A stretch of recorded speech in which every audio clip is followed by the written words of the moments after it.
기도를 하고 그 집에 전도를 가겠다고 각오를 하고 찾아갔어요. 바로 찾아가서 문을 두드리는데 토담집인데 흙집입니다. 흙으로 지은 집에 조그마한 집이니까 요 사이는 그런 집 없어요. 기념관에 가봐도 못 찾아요. 그런 아주 가난한 집인데 다 무너져가는 집에 문을 두드리니까 그 부인이 문을 탁 여는데 얼마나 여겼던지 피골이 상접했어요. 누구요? 그래서 나는 저 이웃 마을에 교회를 개척하는 전도사인데 예수 믿고 천당 갑시다. 그러니까 나를 탁 누려보더니만 눈이 이글이글하게 분노가 꽉 들어찼어요. 나 천당 애인가? 그래. 왜 천당을 안 갑니까? 예수쟁이 모두 거짓말쟁이. 천당 애인가? 그래 내가 천당에 안 가려면 지옥에 가야 되는데 지옥에 가면 어떻게 합니까? 지옥불이 얼마나 뜨거운데요. 그러니까 지옥 좋아하네. 지금 내가 이미 지옥에 살고 있는데 무슨 지옥이야? 생각해봐. 우리 남편 10년 동안 알코올 중독으로 한 푼 돈 안 벌어오고 애들 9이 전부 길거리에 가서 나무 신발 닦고 나무 포켓도 훔치고 그렇게 해서 먹고 사는 내가 무슨 지옥이 겁이 나? 우리 집에 와봐. 방 한 5평 될까 말까 하는 방에 이부자리 하나밖에 없어요. 내가 그 이름을 지어줬습니다. 백두산 한라산 이불이라고. 왜 솜이 뭉쳐가지고 하나는 백두산이고 하나는 한라산. 그걸 아버지, 엄마, 애들이 다 함께 덮고 자고 뭐 완전히 거짓입니다. 그러니 그 부인 말이 맞아요. 지금이 지옥인데 이보다 더 뜨거운 지옥이 어디 있냐는 겁니다. 그러니 지옥 가지고서 그런 협박 공갈하지 말라. 이미 내가 지옥에 살고 있다. 그래 천당에 가야지. 그런 거짓말을 왜 하느냐. 천당에 죽고 올라가서 그렇게 좋은 것 같으면, 그렇게 좋은 천당을 죽고 난 이후에 줄 하나님이면 지금 살아있을 때 우리에게 조금 천당 왜 안 주느냐. 정말 하나님이 살아계시고 죽고 난 후에 그런 좋은 천당을 준다면 살아있을 때 우리에게 천당 좀 안 주냐. 우리 천당 어렵지 않다. 담요 몇 장에다가 끼니 쌀만 주면 그게 우리는 천당이다. 그 천당도 못 주는 주제에 무슨 하늘에 올라가서 기와 요초 만발한 곳에 산다는 것은 무슨 말이냐. 아예 나가라고. 억센 환경도 말로 나를 그냥 질타를 합니다. 내가 복음 전도라 갔다가 가만히 그 부인의 말을 들으니까 일일이 그 부인 말이 옳아요. 왜냐하면 지옥이 겁날 것 없는 건 지금이 지옥이야. 사는 게 그게 뭐 도저히 상상할 수 없어. 그리고 천당, 그 부인 말 따나 정말 천당이 그렇게 아름다우면 왜 하나님이 그 천당에 몇 부분인 조그마한 천당, 그것도 과한 것 요구하는 천당도 아닙니다. 이부자리 담요 몇 장에다가 이복에다가 먹을 쌀만 좀 주면 그게 천당이겠다 했는데 그것도 못 주는 하나님이 앞으로 어떻게 기와 요초 만발한 아름다운 천당을 주겠냐는 것입니다. 나는 전도하러 갔다가 완전히 전도를 당해가지고서 내 마음에 회의가 꽉 들어찼습니다. 야, 내가 정말로 하나님을 잘 믿고 있는가? 정말 천당이 있는가? 막 그런 퀘션이 들어왔어요. 그래서 복음을 전하러 갈 때는 성경을 끼고 어깨를 펴고 갔는데 들어올 때는 어깨를 쭉 늘어뜨리고 천막교회에 들어와서 가만히 꿇어 앉아가 하나님, 내가 뭘 전도해야 됩니까? 신학교에서 공부한 공부는 이 사람들하고는 관계가 없습니다.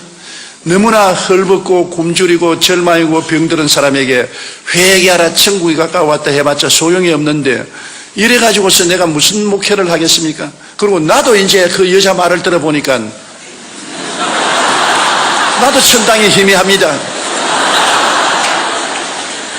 정말이지 하나님이 살아계시면 이 땅에 살 동안에 천국을 좀 주셔야 안 되겠습니까? 나도 복음을 전도한다고 나왔는데 안 믿는 사람들은 저런 좋은 빌딩을 짓고 큰 극장을 짓고 뭐 댄스홀을 짓고 술집을 짓고 그 사람들이 구름대같이 모여드는데 나는 다 떨어진 24인용 천막에 냄새는 가만히를 깔고 난 다음 여기 엎드려서 하나님이 여기 계신다 하니 사람들이 하나님하고 잘 살아가고 말하고 안 찾아오니까 어떻게 합니까? 저도 혼돈이 꽉 들어찼어요. 그래서 무릎을 꿇어 엎드려서 모든 선입견을 버리고 성경을 새로 읽기 시작했습니다. 마태복음부터 마가복음, 누가복음, 요한복음, 사도행전, 복음서와 사도행전을 처음 읽는 사람 태도로서 무릎을 꿇고 읽기 시작하니까 내가 아는 예수 그리스도와 성경에 기록된 예수님은 너무나 틀리더라고요. 신학교에서 교수들이 내게 주입해 준 그 예수 그리스도와 성경에 기록된 예수님은 너무나 틀리더라고요. 성경에 기록된 예수님은 천당에 대한 이야기를 한 것이 아니라 가는 곳마다 천당을 나누어 주고 계시더라고요. 죄인의 죄를 용서하시고 병든 자는 고쳐주시고 귀신은 쫓아내시고 배고픈 자는 먹이시고 환난에 당한 자는 평안을 주시고 그러고 난 다음에 죽는 자는 살려주시면서 천당 가라 하니까 안 믿을 사람 누가 있겠어요? 예수님은 천국에 대하여 이야기하는 것이 아니라 천국을 나누어 주시는데 나는 천국에 대한 이야기만 하지 나누어 주지 못하니까 나로서는 도저히 감당을 못할 일인 것입니다. 내가 주님께 엎드려 눈물을 흘리며 기도했습니다. 주님하고 나하고는 다른, 주님은 사람들에게 와서 그들이 필요한 것을 직접 채워주셨습니다. 죄인에게는 용서를, 외로운 자원에게는 평안을, 가난한 자에게는 먹을 것을, 죽는 자는 살려주고 병든 자는 고쳐주시고 귀신은 쫓아내주시고 살아있는 그리스도를 전했는데 나는 역사적인 그리스도를 전하고 천당을 줄 수 없는 사람이 되었으니 어떻게 합니까? 그렇게 눈물을 흘리고 기도를 하는데 성령께서 저에게 말씀하시기를 너도 천당을 주라. 주님, 내가 누구기에 천당을 줍니까? 주님, 도저히 나는 못합니다. 그러니까 네가 잘못되었다. 예수 그리스도는 어제나 오늘이나 영원토록 동일하시고 그가 오늘날 살아계서 너와 함께 있다면 내가 한 일을 네가 해야 될 것 아니야. 너도 살아있는 하나님을 전가하고 천당을 주라. 소위 말하는 살아있는 성령 운동을 하라. 문자적인 신앙을 가지지 말고 살아있는 성령 운동을 하라. 그래 기도를 많이 하고 또 얼마 후에 그 이초희 씨 집을 찾아갔습니다. 요번에는 좀 마음이 훈훈해서 제가 찾아가서 문을 두드리니까 문을 탁 열면 또 왔네? 좋은 소식을 가지고 왔습니다. 무슨 좋은 소식? 당신의 남편이 알코올 중독에서 해방될 수 있는 소식, 당신의 자식들이 학교에 가서 공부를 하고 훌륭한 자녀들이 될 수 있는 소식, 당신의 그 위장병과 심장병이 낫고 사람답게 살 수 있는 조그마한 집이라도 마련해 줄 그분을 내가 소개하기 위해서 왔습니다. 그런 분이 어디 있어? 그런 분이 계셔요. 그분을 만나면 팔자가 달라집니다. 이상하네. 전에는 그렇게 말 안 하던데. 전에는 그렇게 말 안 했지만 지금은 이렇게 말합니다. 그분을 만나보세요. 내가 소개를 해줄 테니까 만나면 팔자가 달라집니다. 그러니까 두말하지 않고 샌들을 신고 방에서 나와서 나를 따르더라고요. 내 속으로 야 이것이구나. 전에는 반항감을 가지고 적개심이 으르으르하더니만 팔자를 고쳐준다는 사람을 소개해 준다니까 따라 나오는구나. 이런다면 온 동리 사람에게 똑같은 말을 하면 다 따라 나올 것 아닌가.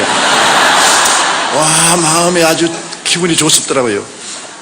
그래서 논두렁길을 지나서 산비탈로 깨밭까지 왔습니다. 그러니 천막을 내가 세웠으니까 얼마나 엉터리를 세웠습니까? 나는 그런 목공의 기술이 없어요. 나무를 세워가지고서 천막을 세우니까 천막이 이렇게 있어요. 그래 그 앞에 와서 그분이 어디 있어요? 그래서 그분이 이 안에 계십니다.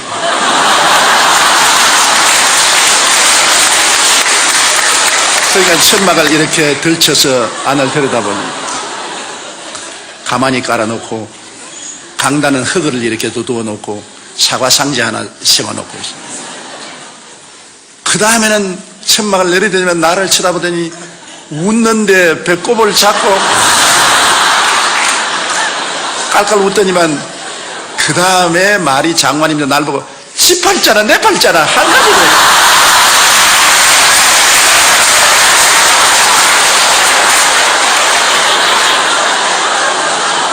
내가 충격을 받았습니다. 아이고, 그러면 이제는 교회 안 나오면 어떻게 하냐 싶어서. 그래서 맞았어요. 아주머니 팔자나 내 팔자나 한 가지입니다. 그러므로 아주머니와 내가 팔자를 고쳐볼 자를 만나야 됩니다. 함께 만나자고요.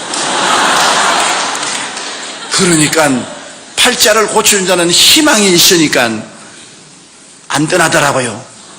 이야, 사람들은 희망이 없으면 못 사는구나. 희망의 메시지가 중요하구나. 그래 와서 천막교회에 처음으로 제가 한 사람을 전도했습니다. 새벽에 나와서 같이 기도를 하는데 그 남편 이제는 술주정뱅에서 해방되기 위해서 기도를 합니다. 교인들 다 합쳐봤자 한 10명 안 되는데 모여서 기도를 하는데 이 남편이 술이 착 취해가지고서 우리가 기도하는데 와가지고서 너희들이 나 술 안 먹게 하려고 기도한다고. 그날부터 술 맛이 얼마나 좋은지 말도 못하고 아주 여러분의 기도가 내 술안주야. 막 온 천막이 막 술 냄새가 확 납니다. 그러면서 술을 취했으면서도 그런 소리를 하면서 앉아있어 천막교회. 그러니 내가 낙심이 얼마나 됩니까? 나는 그 사람이 싹 해방될 줄 알았는데 술 맛이 더 있다 크는 바람에 기도를 하면 술 맛이 더 있으면 어떻게 하느냐. 그래도 불구하고 그 술이 만취가 되어서 그때부터는 교회에 나와요. 교회에 와서 온갖 잔소리를 다 하고 나에게 온갖 손가락질을 다 하고 그러다가 석 달을 기도했는데 그 부인이 하루아침에 그 애를 보내서 쪽지를 내가 받아보니까 우리 남편이 어제 밤새도록 도끼를 들고 다 죽인다고 야단법석을 하고 하더니만 오늘 혼수 상태에 빠졌으니 빨리 와주십시오. 나는 술주정뱅에서 해방된다고 했는데 혼수 상태가 되어 죽으면 어떻게 하냐. 그 길로 그냥 막 미끄러지면서 넘어지면서 뛰어가서 보니까 혼수 상태가 되어서 호를 골고 있어요. 내 생각에 술 마귀가 이제 떠날라는구나. 그래 내가 그를 잡고서 나사렛 예수 이름으로 명하노니 알코올 중독의 원수 귀신아 나오라. 그렇게 하면서도 내가 전에 그렇게 하는 걸 못 봤기 때문에 우리 교수들이 가르쳐 주기도 아니었고 응급결에 내가 하기 때문에 이게 내가 바르게 하는 건지 잘못하는지 알 수가 없어요. 그런데도 불구하고 나오라 그러니까 반응을 한단 말이야. 꽥 고함을 치고 그래요. 나오라 그러니까 안 나온다. 그래 내가 뭐가 안 나오냐.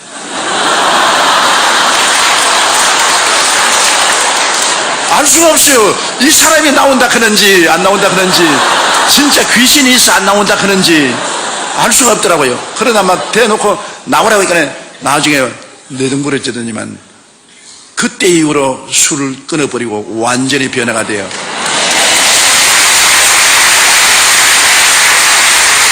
나중 우리 교회 장로가 되었습니다.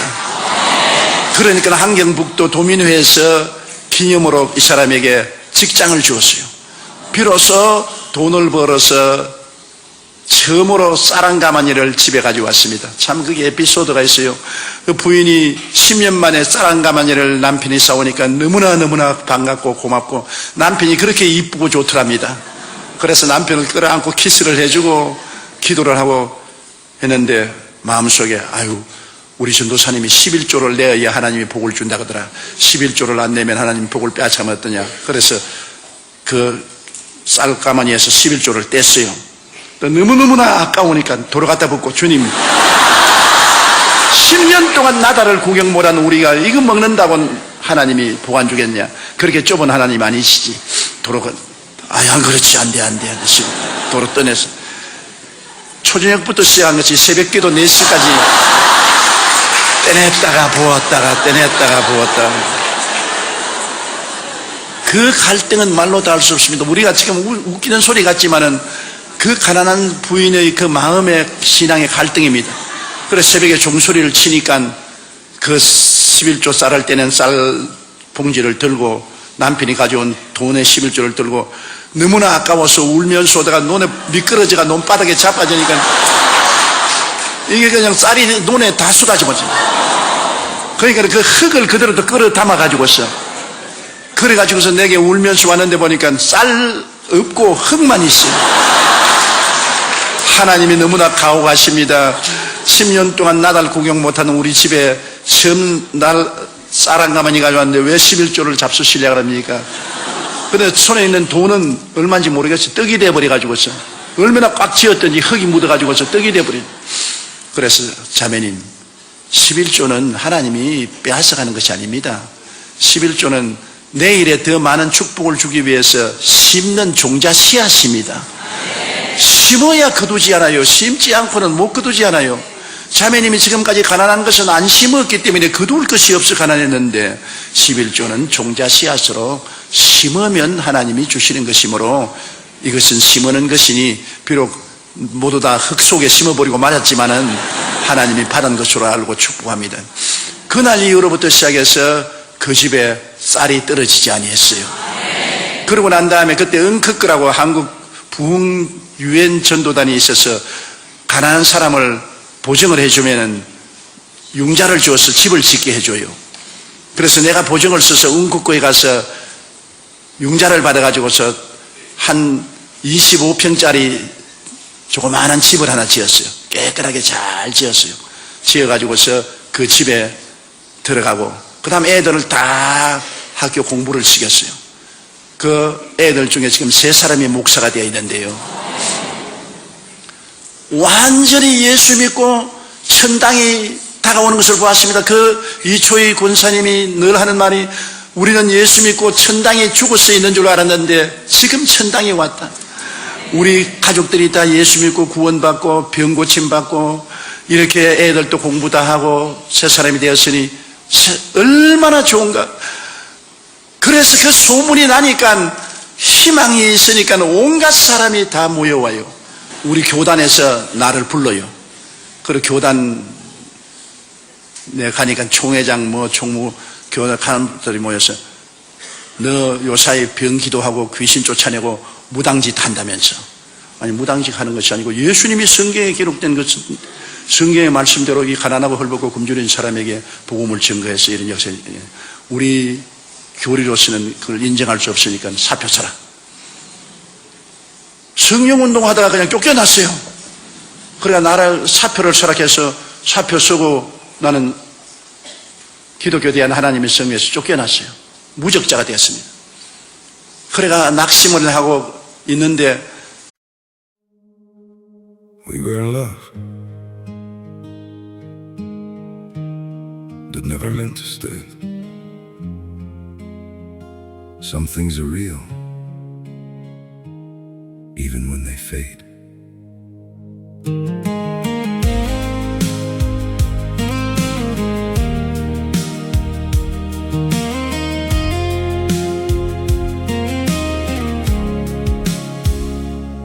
I used to think if we kept holding on, we could bend the truth somehow.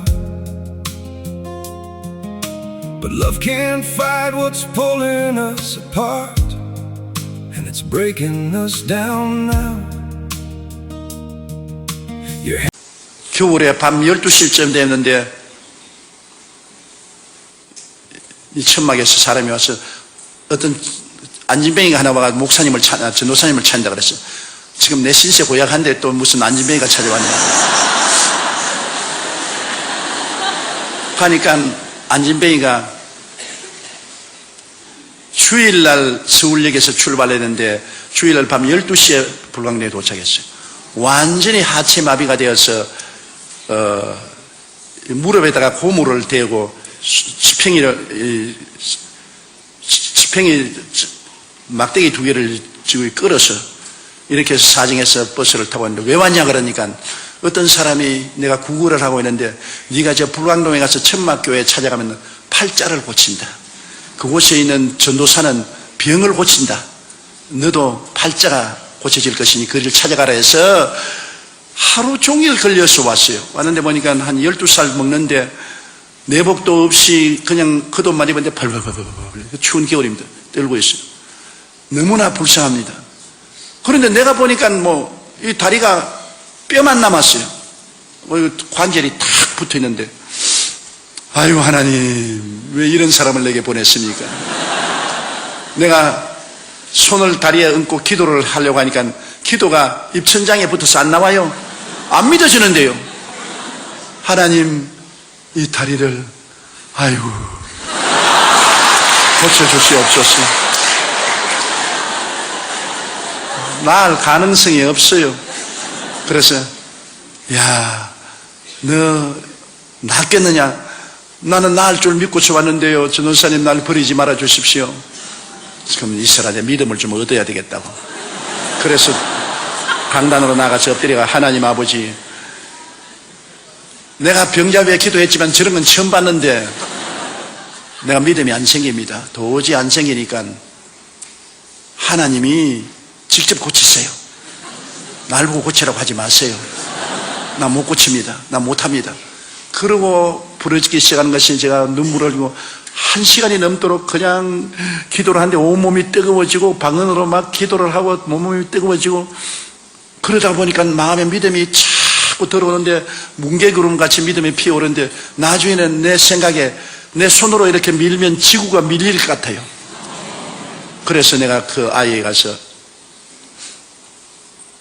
지금 이정부 박종선 목사님이 그때 청년회 회원으로서 철야 기도를 하고 있는데, 그 사람하고 또 조병호 목사라고, 그도 목사인데 그분도 청년인데, 그 애를 어깨를 잡아냈어요.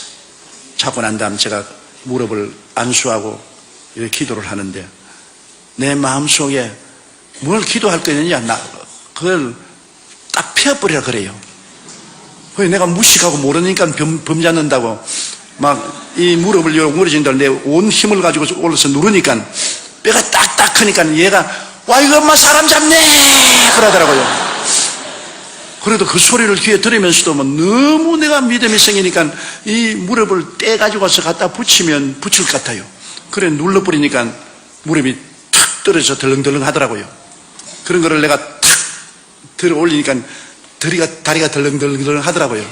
하는 거를 나사렛 예수 이름으로 명하노니 걸어라! 확 밀어버리고 돌아섰다고요.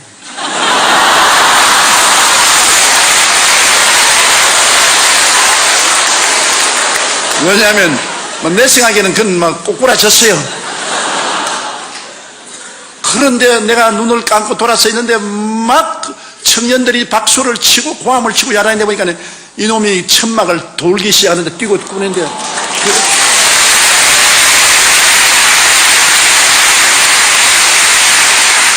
미문가의 안진뱅이가 베드로와 요한의 은혜로 일어선 것과 같이 교회가 그 다음 일어나가지고서 온 동리를 다 다니면서 말한 거예요. 나 안진뱅이인데 일어났다고. 그러니까 순식간에 우리 천막이 안진뱅이, 절름발이, 중풍병자, 폐병 환자 수용소가 되었었어요. 교회가 아니라 모두 병든 자, 가난한 자, 굶주린 자, 이런 사람이 모였는데, 회개하고 통성기도하고 성령이 와서 방언을 하지요. 그 다음 병정자가 낫지요. 하나님 기적이 일어나지요. 그러면서 나의 신학이 형성되기 시작했습니다.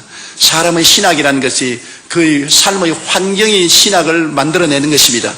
똑같은 예수님도 부자가 보는 예수님과 가난한 사람이 보는 예수님이 다르게 보는 것처럼, 내가 그때 비로소 인간은 재난을 당한 존재구나. 아담과 하와가 처음 지음을 받았을 때는 하나님이 정말 영혼이 잘됨같이 범사에 잘되며 강건하게 했는데, 타락할 때 3대 재앙을 만났구나. 영적으로 죽었지요.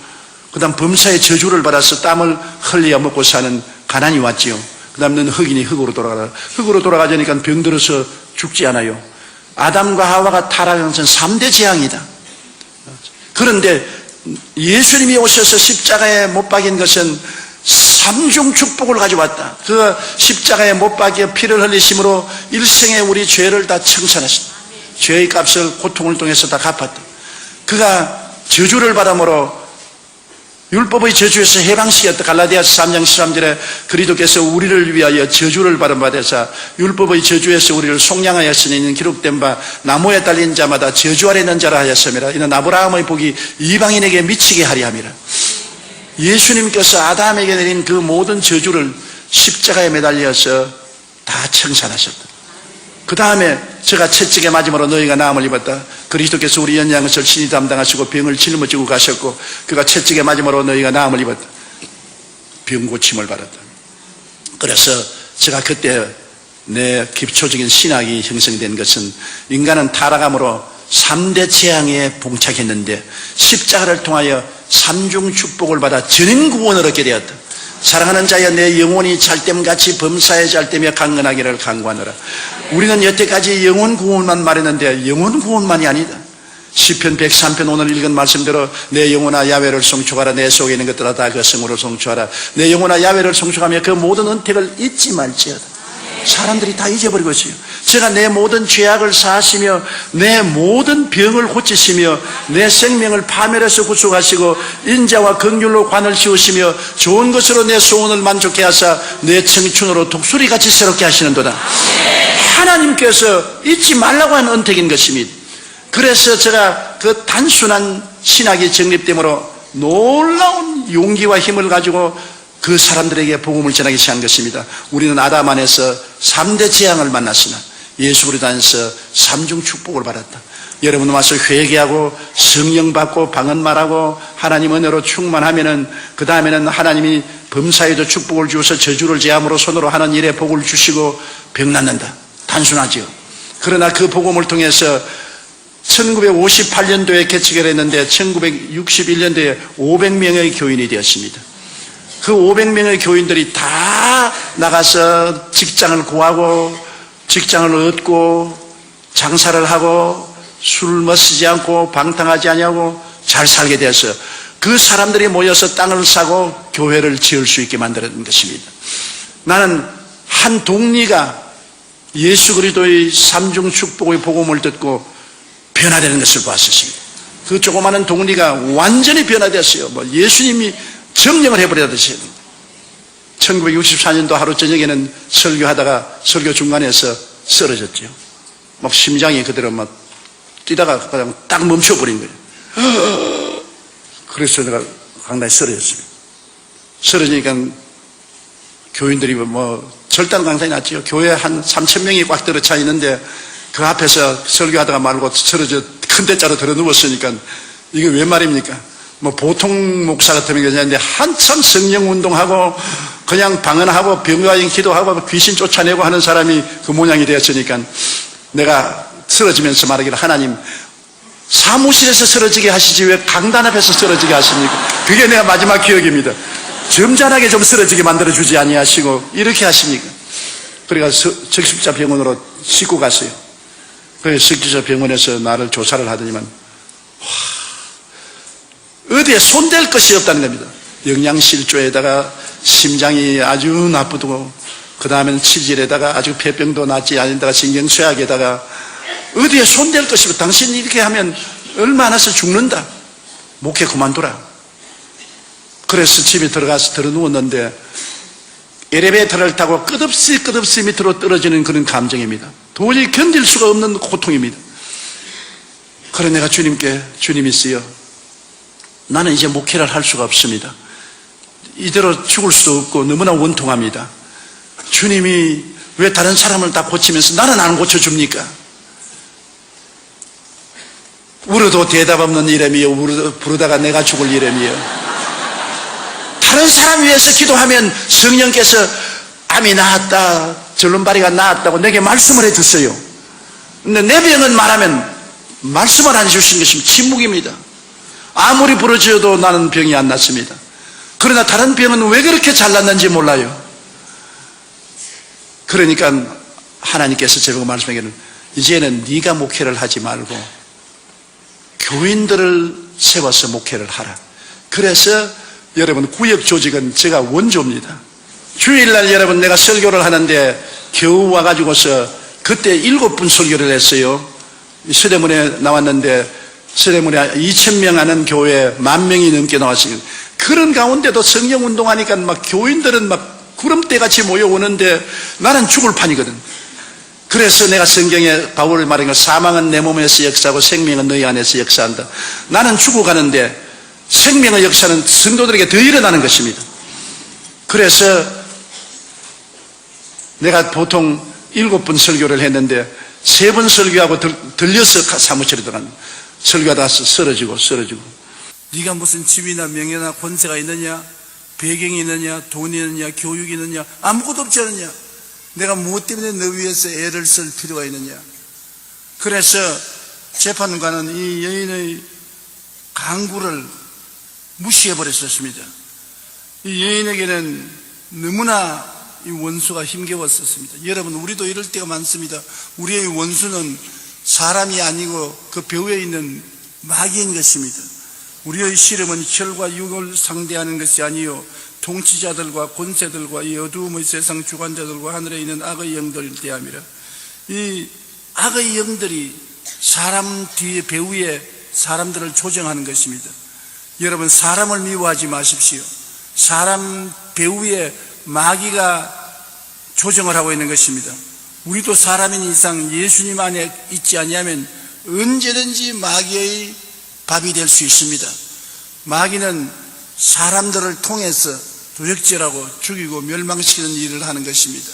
그렇기 때문에 사람을 미워하지 말고 배후에 있는 원수 마귀를 예수 이름으로 내어 쫓고 대적해야 되는 것입니다. 기도도 마귀가 우리 기도를 막습니다. 내 기도를 못하도록 막을 뿐 아니라 기도가 하늘에 상달되는 것을 막습니다. 그러므로 이 마귀는 아주 인내력이 강한 놈입니다. 우리는 마귀와 싸울 때 마귀보다 더 굳센 결심을 가지고 싸워야 되는 것입니다. 예수님께서 여기 말하는 것은 원한 맺힌 과부의 소원을 말씀하고 있는 것입니다. 원한이라는 것은 쉽게 물러서지 않는 마음을 말하는 것입니다. 그냥 소원이 아닙니다. 원한을 가지고 있습니다. 그 원한이 쉽게 포기되지 않은 소원인 것입니다. 여러분, 하나님께 기도할 때 마음에 그런 원한이 있어야 되는 것입니다. 그냥 지나가는 생각으로 응답해 주셔도 좋고 안 해 주셔도 좋고, 어쩌다가 응답해 주면 다행이고 안 해주면 그뿐이고, 이러한 속마음이 있으면 마귀가 절대로 그 기도가 하늘에 상달되지 못하게 막는 것입니다. 원한이란 마음을 확 굳게 먹고 뒤로 물러가지 않고 포기하지 않고 매달리는 것을 말하는 것입니다. 여러분, 성경에 보면 사무엘상 1장 10절로 12절에 한나라는 여인의 간절한 기도와 간구의 모습이 기록되어 있는 것입니다. 이 한나는 에브라임 사람 엘가나의 아내로서 오랫동안 아기를 낳지 못하자 이 엘가나는 브난나라는 첩을 구해가지고서 곧 아들을 낳았습니다. 그러니까 얼마나 한나를 무시하고 멸시하고 천대했던지 한에 사무쳤습니다. 그냥 소문이 아닙니다. 한에 사무쳐서 성전에 가서 기도를 하는데 너무 한에 마음이 꽉 들어찼기 때문에 말이 안 나와서 입만 들썩거립니다. 여러분, 우리도 그렇지 않습니까? 어느 정도 돼야 말이 나오지, 너무 답답하면 말이 탁 막혀서 말이 안 나옵니다. 엘리 제사장이 가만히 보니까 여자가 와서 입만 들썩들썩 하거든. 그래, 제사장이, 여자여, 왜 대낮부터 술을 먹고 와가지고서 하나님 성전에서 추태를 부리느냐? 술 끊어라. 그러니까 한나가 하는 말이, 제사장님, 내가 술이 취해서 와서 그러는 것이 아닙니다. 마음의 원한이 사무쳐서 마음의 원한으로 목소리가 나오지 않습니다. 내게 아들 하나를 주시면 그 아들의 머리에 삭도를 대지 않고 헌신해서 하나님께 바치겠습니다. 기도 좀 해 주십시오. 제사장이 안심하고 가라. 여러분, 제사장은 하나님을 대면하는 사람이기 때문에 그가 축복을 하나님 대신하면 그 축복이 임하는 것입니다. 우리가 보통 사람들도 복을 빌면 그 복이 임합니다. 저주하면 저주가 앞길을 막습니다. 그렇기 때문에 기독교 국가에서는 복을 비는 것이 항상 습관이 되어서 사람만 만나면 God bless you, 하나님 축복하시기 바랍니다. 또 헤어질 때도 God bless you, 하나님이 축복하시기 바랍니다. 꼭 축복을 빕니다. 저도 제일 처음 해외에 부흥회를 나갔을 때 날 만나는 사람마다 날 보고 God bless you. 그래서 지가 나 언제 한다고 나하고 제가 복을 빈다 그러네요. 보니까 기독교 전통에서 하나님이 복을 빌도록 우리에게 명령을 하시기 때문에 그것이 습관이 되어서 모두 다 복을 비는 것입니다. 그러므로 저도 외국인 만나면 꼭 God bless you, 하나님 복을 주시기 바랍니다고 말을 하는데, 한국 사람에게는 전통과 문화가 그렇지 못하기 때문에 그런 말을 못합니다. 안녕하십니까? 잘 가십시오. 그렇게 말하지. 하나님 축복해 주시기 바랍니다. 꼭 그렇게 말을 안 하게 된 죄송한 일입니다.